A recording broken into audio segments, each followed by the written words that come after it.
देखिए बच्चों, जैसा कि आपको पता है कि हमारा ये जो अल्टरनेट करंट का चैप्टर चल रहा है, ठीक है? उस चैप्टर को जितना भी मैंने आपको पढ़ाया और दिखाया, उससे इतना तो आपको समझ में अच्छे से आ गया होगा कि इस चैप्टर के अंदर बहुत सारे छोटे-छोटे पॉइंट्स बने हुए हैं, ठीक है? अगर मैंने इससे पहले वाले बैचेज़ में आपको वन शॉट वीडियो कराया, जो कि मैं ऑलरेडी आपको डाल दूँगा, तो आप वहाँ पे एक बार देख लीजिएगा वन शॉट वीडियो कैसे काम करता है। उसमें आपको अच्छे से पता चल जाएगा कि मात्र इस चैप्टर में अगर 2 मार्क्स के लिए आप देखिएगा, तो मात्र 3 गो से 4 गो 2 मार्क्स बनता है। देखो इम्पीडेंस किसे कहते हैं? क्वालिटी फैक्टर क्या है? क्यू फैक्टर जिसको बोलते हैं। चोक कॉइल क्या है? ये 3 गो हुआ और एक और मोटा-मोटी तौर पे आपको बन जाएगा। तो ये 4 हमारे पास क्वेश्चन किसके लिए बनते हैं? 2 मार्क्स के लिए। कहिएगा सर 5 मार्क्स के लिए? हाँ, अब एक बात बताओ, हम जो चीज़ 5 मार्क्स के लिए पढ़ रहे हैं और 2 मार्क्स वाला उसी के अंदर है, तो फिर उसको 2 मार्क्स छाँटने का कोई मतलब है? क्योंकि 5 मार्क्स पढ़ेंगे तो वही ही जाएगा। तो अब हमारे पास 5 मार्क्स के लिए 2-3 क्वेश्चन होते हैं। पहला आरएमएस वैल्यू को जो प्रूफ कराते हैं वो, फिर एलसीआर सर्किट। तो अगर एक बंदा एलसीआर सर्किट पढ़ेगा तो वो सारे को लगभग जान जाएगा, क्योंकि एगो एलसीआर के अंदर तो बाकी हटाओगे तो बाकी से बन नहीं लगता है, ठीक है? उसके बाद आया ट्रांसफार्मर, क्या आता है वो? ट्रांसफार्मर। तो ये 3 5 नंबरी हुआ, 4 गो से 5 गो आपका 2 नंबरी हुआ, बाकी सब के सब क्या है? ऑब्जेक्टिव। ठीक है? तो अब सवाल क्या है कि इसमें आपने हमने क्या देखा कि न्यूमेरिकल भी आ जाता है, वो आपको मैंने डेमो दिखा दिया था, न्यूमेरिकल आ जाता है। तो मेरे ख्याल से कि हमें अगले चैप्टर को स्टार्ट करने से पहले हमें एनसीईआरटी के न्यूमेरिकल्स को कर लेंगे, तो बाकी जितने भी न्यूमेरिकल्स होंगे इसके आस-पास ही रहेंगे। और एनसीईआरटी के न्यूमेरिकल कोई नया पे नहीं कर रहे, ऑलरेडी हम लोग टॉपिक बाय टॉपिक कर ही चुके हैं, बट एक बार सिस्टमैटिक हो जाएगा तो आप भी कॉन्फिडेंट फील करोगे। चलो न्यूमेरिकल कभी आएगा भी तो हम देख लेंगे। ठीक है? देखो कई बार क्या होता है ना कि हम लोग एग्ज़ाम देने जाते हैं, तो एग्ज़ाम में बच्चों क्या होता है कि हर कुछ आप रट के नहीं जाते हो। लेकिन आपने भी नोटिस किया होगा, जब समस्याएँ आती है एग्ज़ाम में और अगर आपने उसके बारे में सुन रखा है, तो आप अपनी पूरी पावर से लड़ते हैं, कि चलो एक बार देखते हैं बना करके, क्योंकि उस समय कोई मौका नहीं होता है। ठीक है? तो यही मैं कहना चाहता हूँ कि अगर आप देखिए, हमारे इस खोपड़ी में माइंड में अगर कोई बच्चा बोलेगा कि सर अगला चैप्टर स्टार्ट कर दीजिए, कुछ ऐसा बोलेगा सर अभी समय, देखिए हम आपको अपने बारे में तो ज़्यादा कुछ नहीं बताएँगे, क्योंकि आपको नॉर्मली बहुत कुछ पता होगा कि क्या है कि मैं हर एक चैप्टर के अंदर जो टॉपिक है ना, टॉपिक, उस टॉपिक पे कौन-सा क्वेश्चन कहाँ रखा होगा एनसीईआरटी में और कौन से बोर्ड एग्ज़ाम में किस साल पूछा हुआ है, वो ऑलरेडी सब यहाँ पे फिट है कि कौन से टॉपिक में कितना टाइम लगता है। तो आप मेरे प्रोसेस पे बिल्कुल भी अथी मत कीजिए, आप बस इतना कीजिए कि जो सर पढ़ा रहे हैं ना उतना याद होना चाहिए। और मेरा यही सबसे बड़ा मोटो रहता है कि हालाँकि ऐसा होगा नहीं, बिल्कुल नहीं होता, हर साल खत्म होता है, पिछले साल भी हुआ था और सबसे पहले खत्म कर दूँगा, टेंशन मत लीजिए। मेरा ये कहना था कि हमारे लिए और आपके लिए ये समस्या की बात नहीं है कि हमने 15 चैप्टर पढ़ लिए और जा रहे हैं तो बन ही नहीं रहा है हमसे। हमारे लिए अच्छी बात क्या होना चाहिए कि न्यूटन फिजिक्स वाला ने अगर 7 चैप्टर पढ़ा के हमें बोर्ड के प्री एग्ज़ाम में भेजा है, तो उस 7 चैप्टर से जितना भी क्वेश्चन आया है, वो सारा क्वेश्चन ये कॉपी में था। और वो मैंने देखा और मैंने बनाया। जैसे कि आपने सेंटअप में भी देखा होगा, तो अगले सेंटअप में भी। तो मेरा ये है कि बिहार बोर्ड या कोई बोर्ड क्वेश्चन को थोड़ा संख्या बढ़ा दिया, 2 गुना क्वेश्चन पूछ रहा है, मान लीजिए हमारा बोर्ड, कितना क्वेश्चन पूछ रहा है? 2 गुना। तो जब 2 गुना क्वेश्चन पूछ रहा है तो हमें जवाब कितना का देना है? 140 नंबर में से 70 का, और 70 नंबर किससे आ जाएगा? पहला बुक से। किससे आ जाएगा?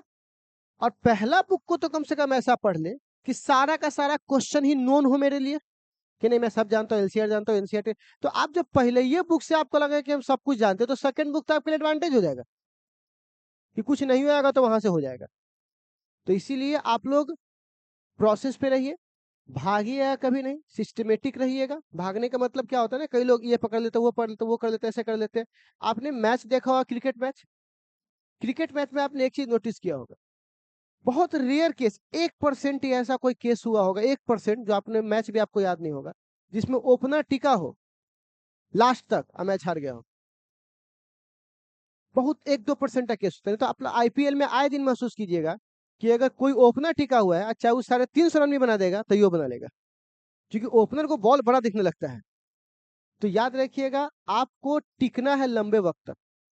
आप यही बात कहिएगा कि अधिकतर लोग असफल इसलिए नहीं होते हैं कि उसमें प्रतिभा की कमी होती है, वो बीच में ही मैदान छोड़ देते हैं।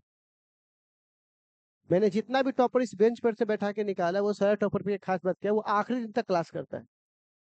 और जो अधरल गगरी होता है, वो क्या करता है, पीछे में 4 चैप्टर अपने से कर ले भई, यहाँ-वहाँ से कर ले, वो रह जाता है। अपने वाला नहीं, आपको एक गाइडेंस की ज़रूरत है। विराट कोहली जैसे महान इंसान को भी गाइडेंस की ज़रूरत है। उसका कोच बोलेगा कि नहीं नहीं हमसे खतरनाक कोच लेके आइए, तो संभव है? सचिन बोलता है हमसे खतरनाक कोच लेके आइए। कोच का मतलब ये होता है कि करना तुम्ही को है, हम बस देख के गाइडेंस करते रहते हैं कि तुम्हें एक रास्ता मिलता है कि इतना इतना करना है। ठीक है, तो आप लोगों को हमेशा याद रखना है back to the basic, basic basic पे रहना है। हाँ, बोर्ड एग्जाम्स के लिए जहां तक बात है तो क्रैश कोर्स तो है। क्रैश कोर्स में बैठ के हमको आइडिया तो चल ही जाता है कि हाँ ये टॉपिक हमको ऐसे ऐसे ऐसे से पढ़ना है, याद वैसे वैसे करना है। ठीक, सिलेबस को लेकर आपको पता ही होगा कि बच्चों, अगर एक टीचर चाहे तो सिलेबस को कैसे क्रश कर सकता है। 1.5 महीना जिस चीज को पढ़ाने में लगता है उसको 6 दिन में खत्म कर देता है, पता भी नहीं चलेगा। ठीक है, तो और उसके बाद भी क्या है कि कई लोगों को देखते हैं ये कि क्रैश कोर्स के लिए, क्रैश कोर्स के लिए देखिए मैं आपको एक दिल पे पत्थर रख के इस बात को बोलता हूँ और आपको ही पता होगा, क्रैश कोर्स अभी हम करवा रहे हैं। ठीक, क्रैश कोर्स करने भी आता है लोग एक दूसरे पर हमारा देख करके कि नहीं हम ही जोश में आते हैं कि लड़का मार्केट संभालना है ना, तो लिखा लिखा लाएगा उसमें से ऐसे ऐसे घसेगा हिंदी इंग्लिश में। और तीसरी बात क्या है कि अगर किसी ने सही से सीतामढ़ी में क्रैश कोर्स पढ़ा दिया तो आप पकड़ नहीं पाइएगा कि मेन कोर्स है क्रैश कोर्स कॉपी में क्या अंतर है, दोनों तो सेम ही लग रहा है। क्योंकि मेन कोर्स में कुछ तो अलग होना चाहिए, लेकिन नहीं, मेन कोर्स में भी वही क्रैश कोर्स वाली कहानी है। तो आप लोगों को कंप्लीट स्टडी करना है बच्चों। एग्जाम आएगा, एग्जाम देंगे, लेकिन एग्जाम के चक्कर में शॉर्टकट रास्ता मत पकड़िएगा, क्योंकि अभी बहुत गंदा खेल होने वाला है। एक पेज का पुर्जा, ये एटम बम, तो कौन धनी बम, तो ये वो लड़का बस दौड़ गया। उसके चक्कर में अपना फ्यूचर मत खराब कीजिएगा। कंप्लीट आप पढ़िए, उसको शाम को देखिएगा ना, आया है तो देख लेंगे, लेकिन शाम को, मेन पढ़ाई छोड़ के नहीं। ठीक है, अब किसी ने बोल दिया मेरा ये वाला ले लो और इसके बाद प्यारे बच्चे तुमको पढ़ने की कोई जरूरत नहीं, इतना पढ़ लिया हो गया। अब वो बच्चा बताइए, मान के चलो कोई बायोलॉजी के बच्चा हो, फिजिक्स के बच्चा हो, केमिस्ट्री के बच्चा हो, वो बोलेगा बाप रे केमिस्ट्री तो बहुत भारी लग रहा है, फिजिक्स बोलो ये पढ़ लीजिए नोज। अरे पढ़ लेगा, और जब एग्जाम में नहीं टकराएगा, जो कि नहीं टकरा, पिछली बार भी बहुत सारा चीज नहीं टकराया, तब जाके बेशर्म की तरह बोलेगा क्वेश्चन ही इधर उधर आ गया था, पूरा टकरा गया देखो। तो ऐसे से तो आप ही का भविष्य खराब होगा। ठीक है, इसीलिए बेटर होगा कि आप लोग हमेशा बेसिक पे ध्यान दीजिए, टेक्स्ट बुक का प्रचार कोई नहीं करेगा। ठीक है, इसीलिए ध्यान रखिए हमेशा बेसिक, अभी बहुत समय है। आपको लगता होगा समय नहीं है, अभी बहुत समय है। ठीक है, अगर तुम कभी लगे ना कि समय नहीं है ज्यादा, तो 8 घंटा डेली पढ़ के देखो ना, 4 दिन में समझ में आता है कितने समय है। ठीक है, नहीं पढ़ोगे तो लगेगा कि हाँ कम समय, इसलिए पढ़ो ढंग से। और इस चीज को हम लोग सॉल्व करते हैं, आप लोग भी कॉपी निकालिए और आप लोग कैलकुलेट करके हमें दीजिएगा। ठीक है ना, हम रास्ता बताते हैं, कैलकुलेशन आप लोग कीजिए। पहला क्वेश्चन देखिए एनसीईआरटी का, निकालिए सब लोग एनसीईआरटी बुक।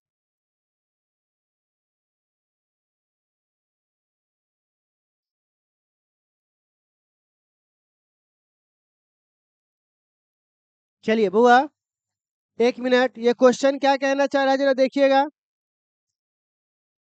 100 ओम का रेसिस्टेंस है, कितना का रेसिस्टेंस है? तो जल्दी से अपने कॉपी पर नोट कीजिए तो, आर बराबर कितना लिखिएगा?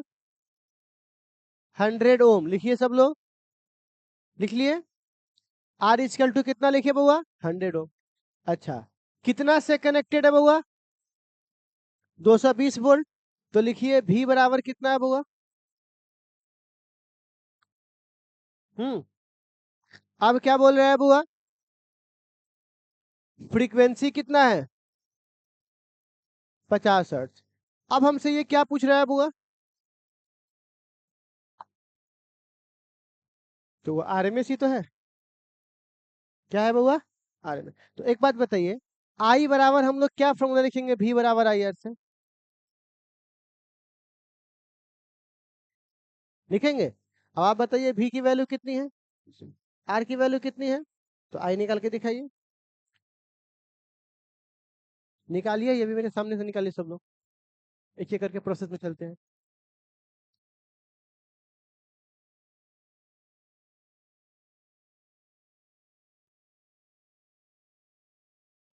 कितना है बुआ? कितना है बुआ?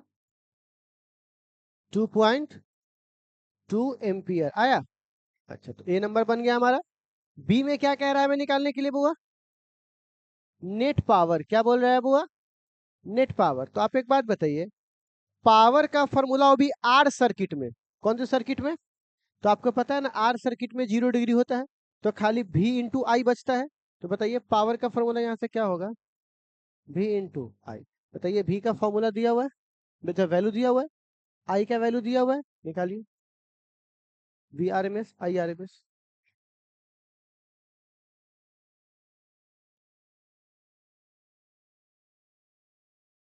निकाल के बताइए कितना आया।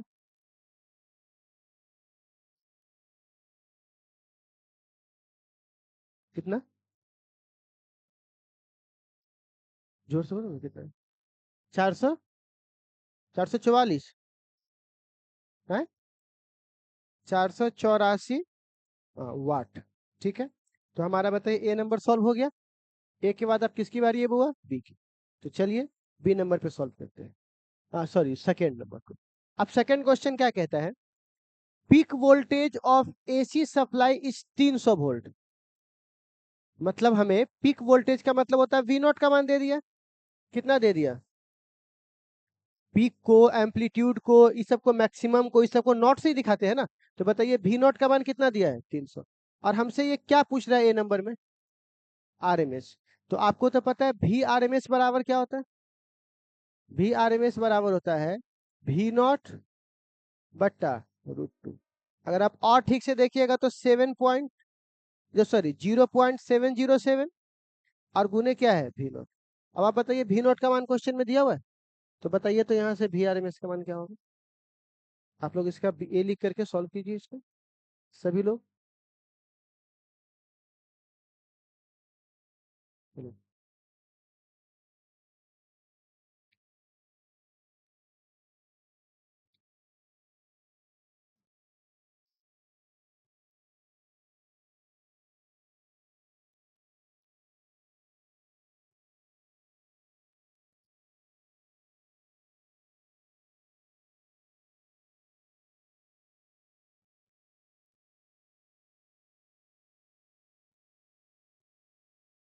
आया बुआ?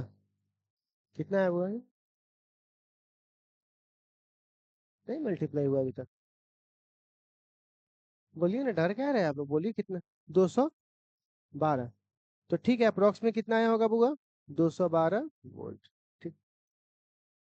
अब पता नहीं, आप लोग अपना देख लीजिएगा। हाँ, तो 210, 11, 12 जो भी आया होगा वो उसके अकॉर्डिंग अपना मल्टीप्लाई करके चेक कर लेना। ठीक है, अच्छा आगे बढ़ू, बी नंबर पे चलो क्या? हाँ, बी में कह रहा है the RMS value of current in an AC circuit is 10 ampere. ठीक है, what is the peak current? मतलब इसमें हमें क्या बोल दिया? आई रमेश दे दिया। बताइए आई रमेश का मान कितना दिया है? 10 वोल्ट, 10 एम्पियर। और हमसे क्या पूछ रहा है? आई नॉट। तो आई रमेश बराबर फॉर्मूला पहले क्या होगा? आई नॉट बट्टा √2। ठीक, तो आप बताइए आई नॉट बराबर क्या होगा? √2 गुने आई रमेश। अच्छा, √2 का मान होता है 1.4। कितना होता है? और गुने कितना है? 10। तो 1.4 को 10 से मल्टीप्लाई करें तो 14 नहीं आ जाएगा? तो कितना हो जाएगा बुआ? 14 एम्पियर। तो आप इसको एक बार नोट कर लीजिए अपने कॉपी पर, खाली क्वेश्चन रह जाएगा, बाकी आंसर तो बनाना चालू कीजिए। आप बनाओगे तो आपका कैलकुलेशन आपको समझ में आएगा।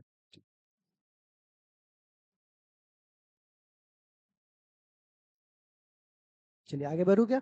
हटा दो इसको। ठीक। अब नेक्स्ट, अब तीसरा में देखिएगा बच्चों, बहुत अच्छा क्वेश्चन है तीसरा भी। कहता है 44 mH। देखो m मतलब होता है मिली, m प्रीफिक्स होता है, और h मतलब होता है हेनरी। क्या होता है बुआ? हेनरी। तो हेनरी तो आपको l का वैल्यू दिया हुआ है तब। तो बताइए इस क्वेश्चन में l की वैल्यू कितनी दी गई है बुआ? 44। अच्छा, m को लिख सकते हैं 10⁻³ और क्या लिखेंगे? h। ठीक, अच्छा, कनेक्टेड है किससे?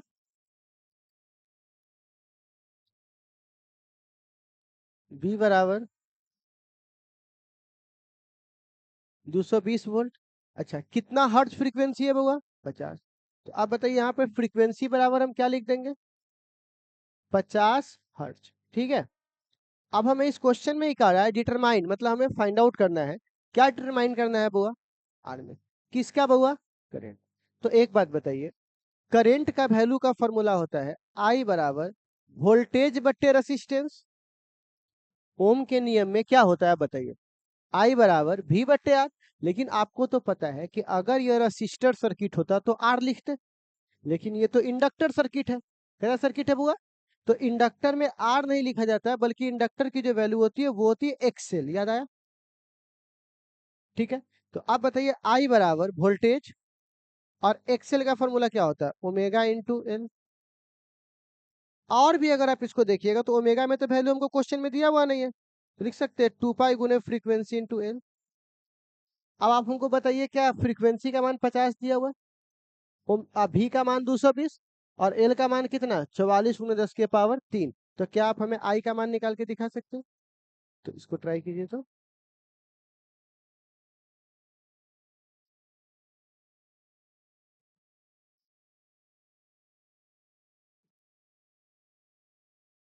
कैलकुलेट कीजिए, थोड़ा फास्ट कीजिए, गलत सही का चिंता मत कीजिए, आप बस अपने हिसाब से फास्ट कीजिए। सही वो बनाता है जो पहले से पढ़ल होता है।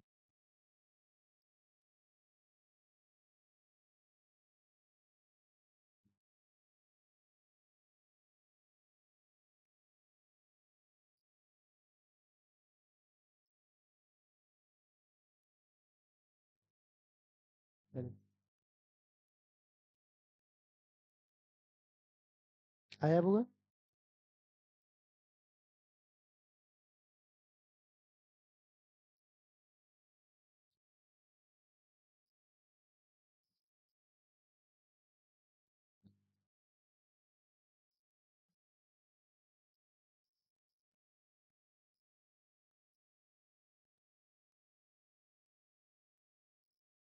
काटिए इसको।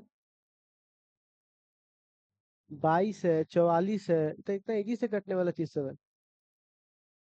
जीरो को हटा देंगे तो 22 से काटेंगे तो 44 दो बार में कट जाएगा, फिर 5 है। तुम लोग क्या इतना देर से कर रहे हो?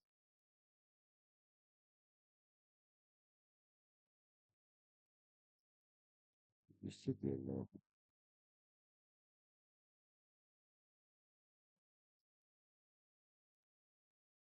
ये सब देखता उठता नहीं ना कि बगल में।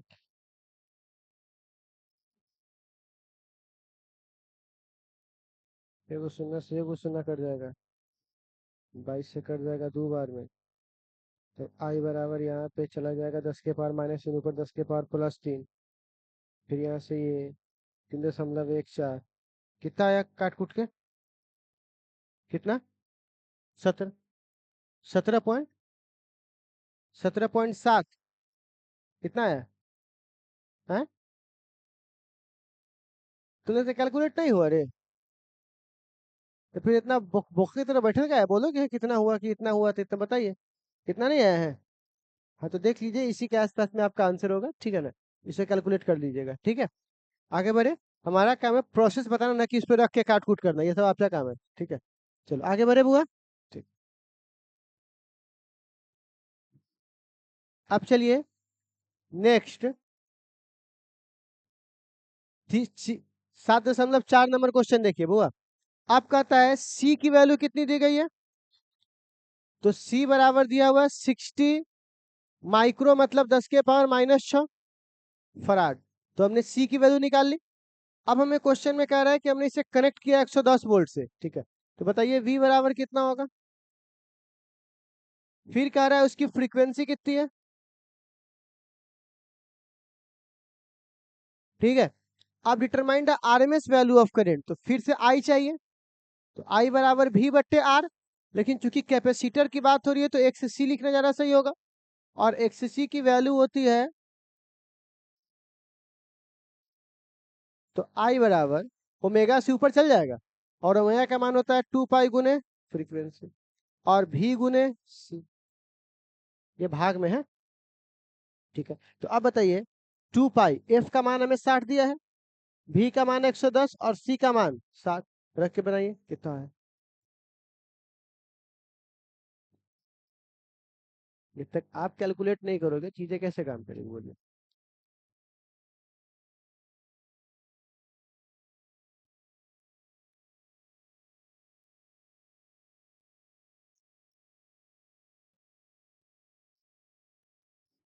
क्या दोस्त, आपको मना किया है क्या डॉक्टर बनाने से? कैलकुलेट करो ना, कैलकुलेट। बीच वाला इकलौता जो बैठा हुआ है, तो हाँ, कैलकुलेट करो ना उसको। कैलकुलेट करें, कैलकुलेट। इसमें करना क्या है, बस रख के वैल्यू निकालना है। मोबाइल का इस्तेमाल नहीं करना, सब दिमाग का इस्तेमाल करो। हाँ, इसी समय तो मन लगता है, कैसे वो कमेंट छोड़ दे। तो वो बनाएगा तो नहीं।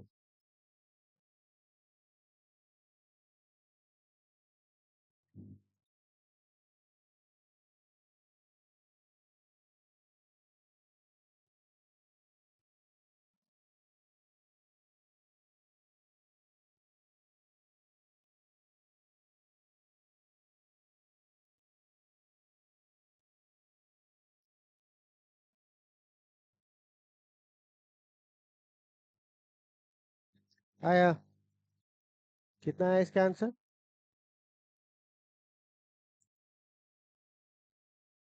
यार इसीलिए तो 6,000 रुपये देकर वहाँ पर पकड़ रहा है, तो असल में कैलकुलेट नहीं हो रहा है, सिंपल मल्टीप्लाई। कितना है? हाँ। हाँ कथी कर रहा है, जितना ऐसे बोल स्पीड में कितना है, हाँ कर रहा है बैल कहीं का।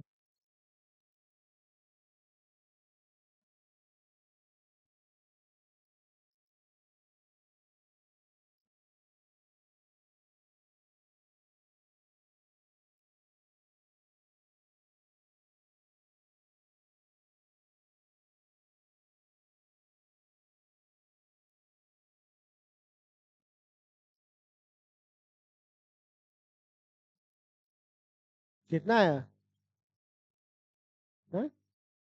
तो तुम बैल बोल हो, क्या रहे तुमको मारेंगे नेक्स्ट चटिया कहीं पे तुमको पावर पॉइंट में नहीं दिया होता कि हाँ 2 पॉइंट इतना 10 के पार कर दे बैल कहीं का, ये तुम करता है रे। स्पीड में करके बताओ ना कितना, 2 जितना है पावर में बताओ उतना वैल्यू होता। पढ़ता लिखता है नहीं खाली।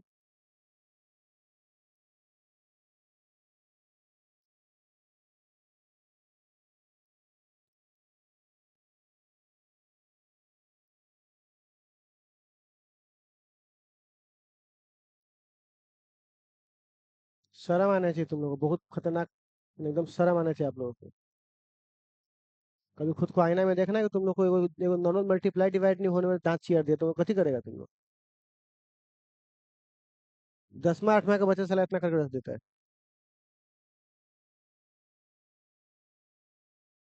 कितना है?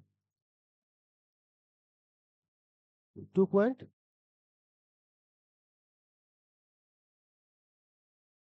10 के पावर।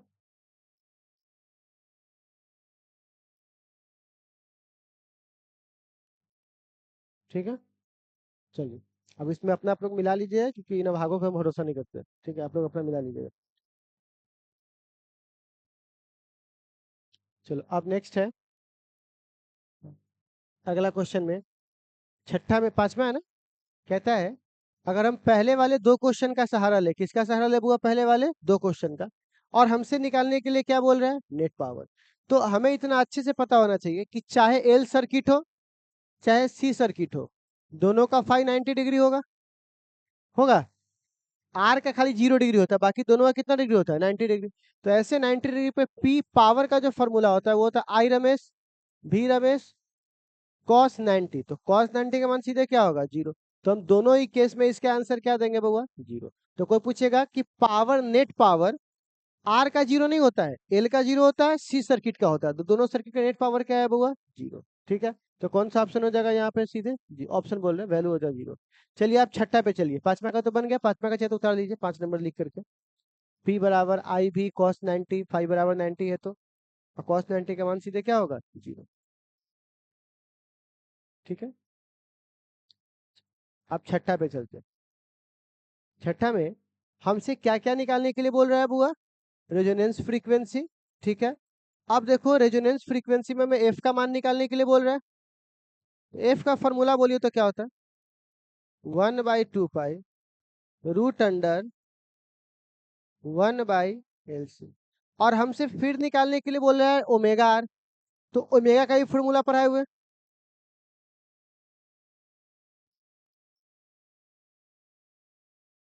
हाँ है इतना। अच्छा।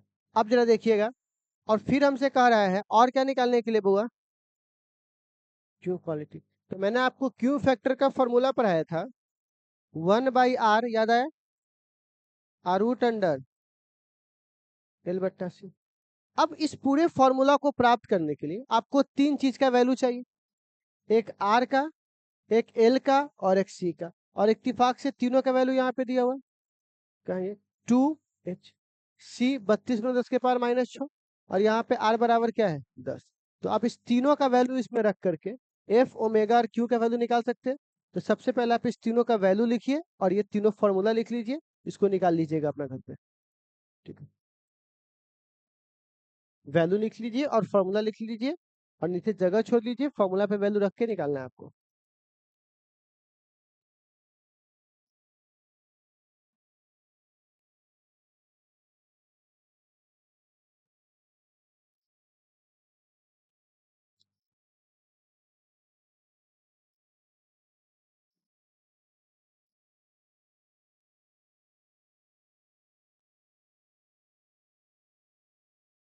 हो गया?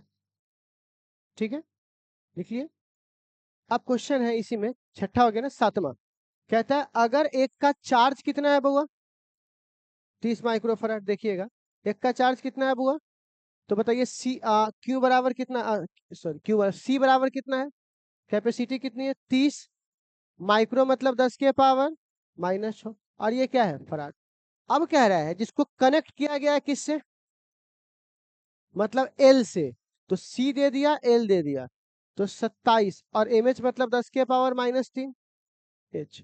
अब कह रहा है angular frequency, what is the angular frequency of free oscillation. अच्छा, तो एंगुलर फ्रीक्वेंसी को ओमेगा लिखते हैं, और ओमेगा का फॉर्मूला होता है 1/√LC। इत्तेफाक से एल का मान भी आपको दिया हुआ है और सी का मान भी दिया हुआ है, बस यहाँ पे रख देना है और कैलकुलेटर में किसका मान निकाल देना है, ओमेगा का। उतार लीजिए तो अगला नंबर लिख करके।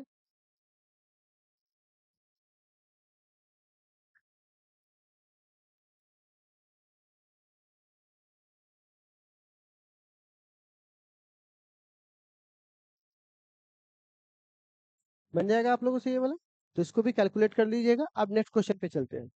अब 7वां नंबर सवाल के बाद 8वां नंबर में कहता है सपोज कीजिए उसके पास 7वां नंबर से आपको हिंस लेना है, और इसका जो चार्ज का मान है वो कितना है 6। तो ये 8वां नंबर का हमको जवाब दे रहे हैं, तो मैं रंग बदल लूं।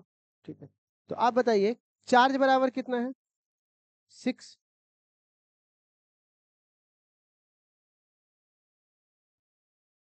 ठीक है, अच्छा अब तो बताइए बुआ, एंगुलर सॉरी, एनर्जी का मान पूछ रहा है, यही ना पूछ रहा है। तो हमको एक बात बताइए, मैंने आपको जब एलसी ऑसिलेशन पढ़ाया था कल की क्लास में, तो मैंने आपको क्या बोला था कि सी की एनर्जी उसमें जमा हो जाती है और उसकी एनर्जी सी में जमा हो जाती है। तो जब दोनों के पास एनर्जी सेम है तो हम एक का निकालेंगे तो दूसरा का भी तो नहीं निकल जाएगा। जैसे एक का एनर्जी है 100 जूल, तो दूसरा कितना होगा, वही ना 100 उसमें जाता है। तो अब एक बात बताओ, हमें चार्ज यहाँ दे दिया और हमें सी यहाँ दे दिया, तो पहले वाले क्वेश्चन से हिंस लेकर एनर्जी का फॉर्मूला नहीं लिख सकते, हाफ Q² अपॉन सी। होता है कि नहीं होता है। अब Q का मान आपने क्वेश्चन में दिया हुआ है और C का मान यहाँ दिया हुआ है, तो बोलिए क्या हम इसको निकाल सकते हैं, बोलिए। तो बस इसको उतार लीजिए,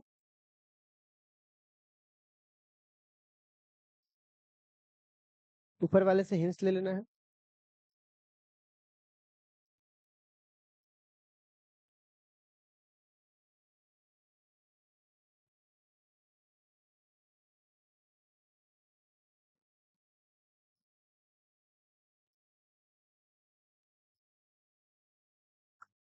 हो गया।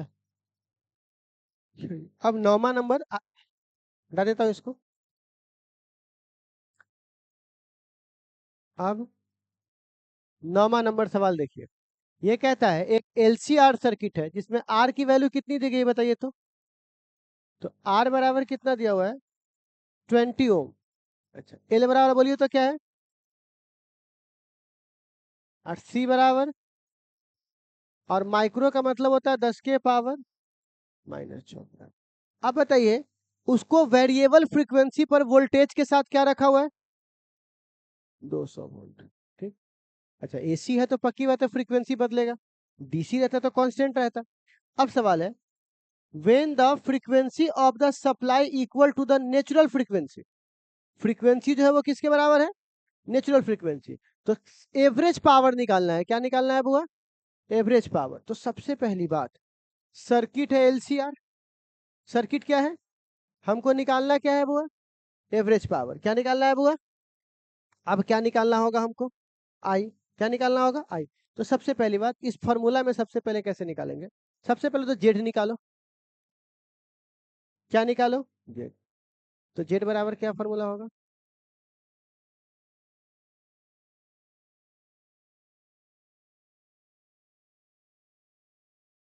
और एक चीज आप नोटिस करना है, इसमें जेड बराबर हो गया। इसने हमें क्या चुपके से बोल दिया यहाँ पर? कहाँ है ये वाला क्वेश्चन? Natural frequency. कौन सा फ्रीक्वेंसी? अब नेचुरल फ्रीक्वेंसी का मतलब क्या होता है, सुनिएगा। नेचुरल फ्रीक्वेंसी का मतलब क्या होता है कि भैया रेजोनेंस कंडीशन में आ गए आप, तो आप एक बार फ्रीक्वेंसी यहाँ पे निकाल दीजिए अगर चाहिएगा तो। ठीक है, निकाल दीजिएगा। अब हमें तीन चीज हमें पहले से मौजूद है, चौथा चीज मौजूद है। तो आप जेड निकाल लीजिएगा। और एक बार जेड निकल जाएगा तो आई बराबर क्या फॉर्मूला होगा बुआ? भी बट्टा जेड। कौन हो जाएगा बुआ? भी बट्टे जेड। अच्छा, तो यहाँ से आई निकल गया। और आपको पता है कॉस फाई कैसे निकालते हैं?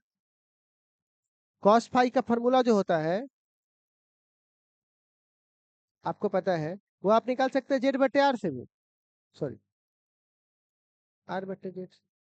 ये निकाल सकते हैं क्या? तो यहाँ से आपको फाई का मान आ गया, कॉस फाई का मान। तो हमारे पास एवरेज पावर का फॉर्मूला क्या हो जाएगा बोलिए? आई रमेश, जो आप लोग पहले से निकाल चुके हैं यहाँ पर। फिर क्या आएगा बउआ? भी रमेश, जो पहले से हमें दिया हुआ ही है, 200। और कॉस फाई का मान तुमने यहाँ निकाला, तो क्या यहाँ से रखा जा सकता है? तो यहाँ से हम किसका मान निकाल लेंगे बुआ? ये वाला। ठीक है, चलो इसे नोट कर लो तो जल्दी से।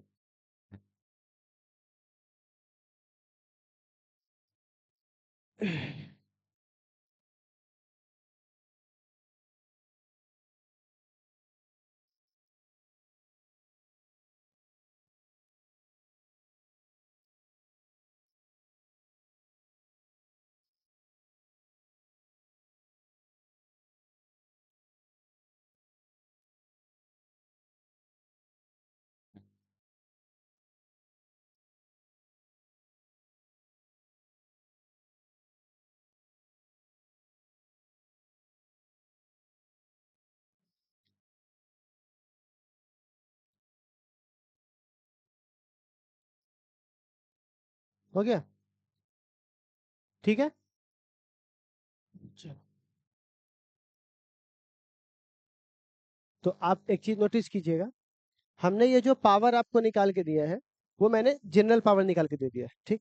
लेकिन अगर इस क्वेश्चन में, मैंने आपको यहाँ पे जानबूझ को तरह से हिंट्स किया था आपको रोकने के लिए, अगर इस क्वेश्चन में इसने क्या बोला बुआ, कौन सी फ्रीक्वेंसी के अंदर ये बात कर रहा है, तो नेचुरल फ्रीक्वेंसी में तभी होगा जब ये दोनों बराबर होंगे। याद आया? और जब ये दोनों बराबर होगा तो एल सी खत्म हो जाता है, खाली कौन बच जाएगा? आर। तो आप बताइए, अगर मैं आपसे पूछूंगा कि भैया आई कैसे निकलेगा आई, तो आप आई बराबर सीधे निकाल दोगे भी बट्टे आर। किस कंडीशन में? रेजोनेंस पूछेगा तब। क्या पूछेगा बुआ? तब। अगर नॉर्मल पूछेगा तब तो वो है ही हमारे पास, जिसमें ये दोनों बराबर ना हो। लेकिन अगर बराबर हुआ, अगर बराबर नहीं हुआ तो ये वाला कंडीशन, और अगर बराबर हुआ तो उसके लिए एक शब्द इस्तेमाल करेगा, मतलब ये दोनों आपस में क्या है? बराबर। तो बराबर होगा तो ये खत्म होगा, खाली क्या बचेगा? आर। तो बताइए आई बराबर आप क्या निकलेगा? भी बट्टे आर। तो आप बताइए पावर का फॉर्मूला क्या होगा? तो क्या ये निकालने की जरूरत है? क्योंकि आर सर्किट में, रेजोनेंस कंडीशन में आर सर्किट खाली बचता है। रेजोनेंस कंडीशन में सिर्फ कौन सा सर्किट बचता है? और आर सर्किट का फाई 0 डिग्री होता है। तो यहाँ से सीधे पावर बराबर क्या होगा? भी गुने आई। बस हो गया, आगे आंसर। भी का मान कितना हो जाएगा? 200। और इसका मान कितना हो जाएगा? 200। और आर का मान कितना है? 20। तो ये बता, तो इसका आंसर कितना है? 10। तो 200 एन का आ गया। तो ये कितना हो जाएगा बुआ? 2000। हाँ, 2000 आ गया पावर, इतना वाट। ठीक है। तो अगर रेजोनेंस पूछेगा तब ये वाला, रेजोनेंस पूछते सीधे समझना आर सर्किट। कौन सा सर्किट? और नेचुरल कंडीशन में तो आपका ये वाला है ही। ठीक है, तो ये हमारा कौन सा हो गया बुआ? क्या सवाल था ये? हाँ, 10। अब आइएगा 10वां नंबर सवाल। 10वां सवाल ही बहुत अच्छा है, ध्यान से खाली आप इसको देखिएगा। एक रेडियो ब्रॉडकास्टर है, क्या है बुआ? रेडियो ब्रॉडकास्टर, जिसने कितना फ्रीक्वेंसी दिया, तो जरा सुन लेंगे पहले। तो हमें जो फ्रीक्वेंसी दिया गया, पहला फ्रीक्वेंसी वो कितना दिया गया, 800 किलो, मतलब होता है 10 के पावर 3 हर्ट्ज, इतना दिया गया। ठीक। अच्छा, और दूसरी फ्रीक्वेंसी कितनी दी है, 1200। तो एक बात बताइए, हमें F2 बराबर कितना दे दिया गया है,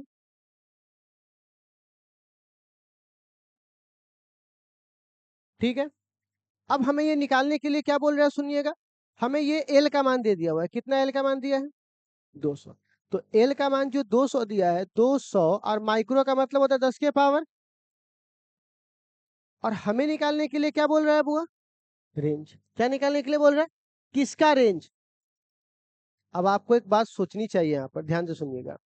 आप सब लोगों ने पढ़ा है, ओमेगा बराबर एक फॉर्मूला होता है 1/√अंडर LC। क्या पढ़ रखा है हम लोग।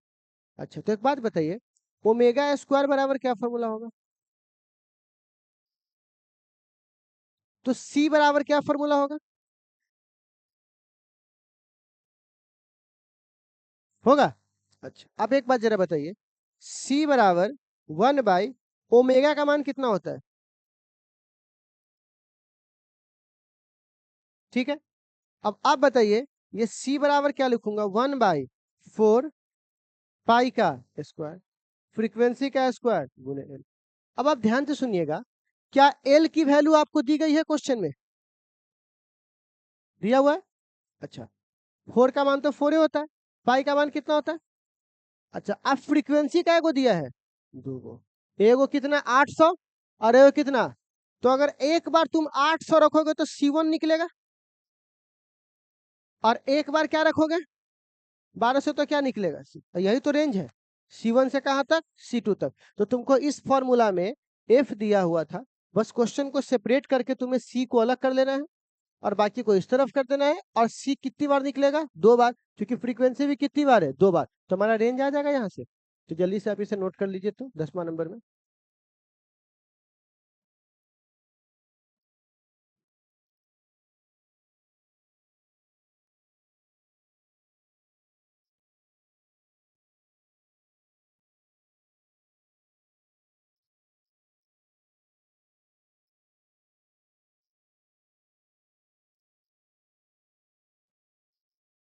सब कौन ओवर एक्टिंग कर रहा है रे, वो बाहर है क्या, उस तरफ, पक्का वहां पे कोई ना कोई गर्ल्स खड़ी होगी। गर्ल्स वर्ल्स रहता है ना, थोड़ा ओवर एक्टिंग ज्यादा करता है। अच्छी वाला सब है ना, ग्रेजुएशन वाला सब है।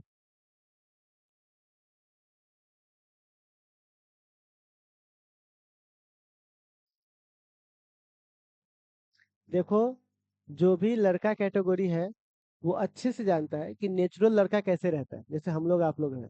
जैसे ही ओवर एक्टिंग करता है, तुरंत पकड़ लेते हैं हम लोग कि ऐसा अननेचुरल एक्टिविटी क्यों कर रहे हैं, ठीक है ना। तो धर लेता है वो, जो ज्यादा शरीफ बनने की कोशिश कर रहा है, तो समझ जाते हो कुछ ना कुछ बात है। तो खैर, बच्चे लोग, अब देखिए, एक आखिरी क्वेश्चन है, ये मैं आपके भरोसे छोड़ता हूँ, क्योंकि इतना मैं पढ़ाने के बाद ये मैं आपके भरोसे छोड़ता हूँ कि एलसीआर का वैल्यू दिया गया है, और जो जो आपसे पूछ रहा है उसको निकाल के आप दे दीजिएगा, तो ये आप खुद से बना लेंगे 11 नंबर सवाल। ठीक है, तो एक बार ट्राई करके देखना। तो कल आप लोग आइएगा तो न्यू चैप्टर स्टार्ट करेंगे, ठीक है बच्चे लोग, जाइए। Hello hello.